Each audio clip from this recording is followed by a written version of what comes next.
Well, dude, I got one more little topic along the lines of that I just want to bring up because I think it's really interesting before we hop off of here. You mentioned deep fakes and The Flash. I'm sure you know this, but The Flash, because you've seen the movie. I have. The Flash, there's a lot of controversy around it because The Flash used deep fakes to bring actors that are dead into their movie. And so there's a lot of weird conversations around this because the actors can't consent to their likeness being used, even if their, even if their estates or whatever gave permission. It's like, well, the estates are if these They're not actors speaking on behalf of the real people, right? If the actors had read the script, they might be like, I don't want my character. I don't want to do this movie because the character is being portrayed like this, or I don't know what the arc of the movie is, or whatever. I'm going to sit this one out, and they're basically speaking on their behalf. And what you were talking about, like the fanfare type situation, is why they're doing it. But the big criticism is like, yo, is this going to be a new standard where we just can use these people's likeness? And one of the especially heinous parts of the whole Flash controversy, though, is that they had George Reeves, who was Superman back in the 50s. He was real popular for being Superman back then. They put him into The Flash. Obviously, we already covered the part that if you're deceased, you know what I'm saying, you can't consent. But what's especially crazy about them putting him in the movie is that he only took the Superman role back in the 50s because he was desperate for a role. He was having trouble making money, and he got the opportunity. His concern was that I don't want to pigeonhole myself as Superman. And he was worried that it would ruin... Because he had some success before this. He was worried that it would ruin his appearance of being like, a Hollywood leading man. And would kind of be like, hey, this is Superman, like the kid's favorite guy, and now he's this, right?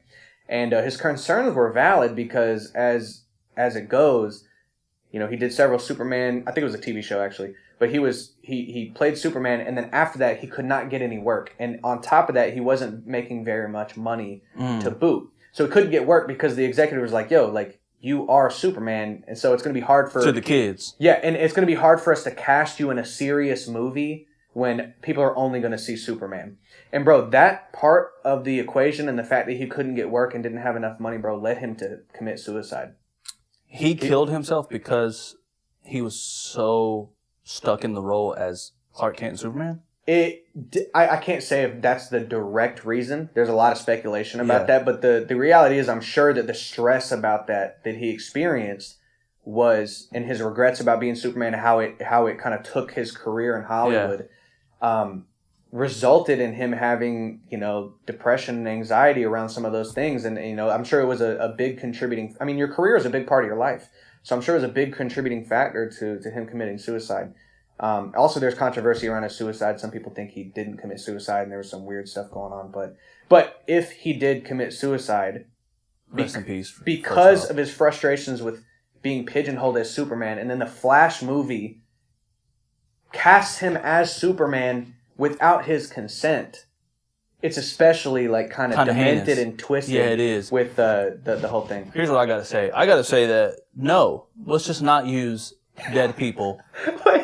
As AI. Here's what I have to say about that, bro. No. I'm just saying, though, it's like, what did we do before it was possible?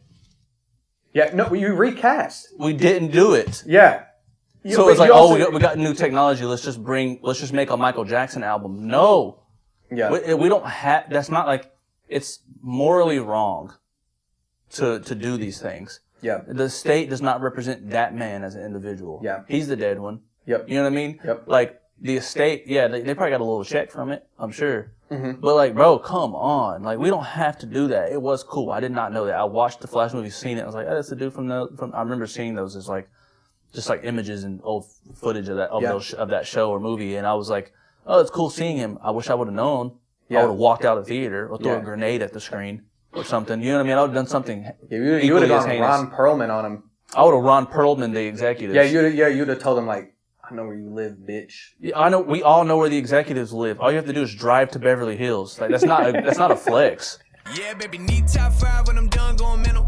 Yeah, I'm locked in. You can peep my condition in the lab all winter, all summer. Yeah, I went dumb. Now I'm about to go dumb and throwing way more numbers on the board on mama.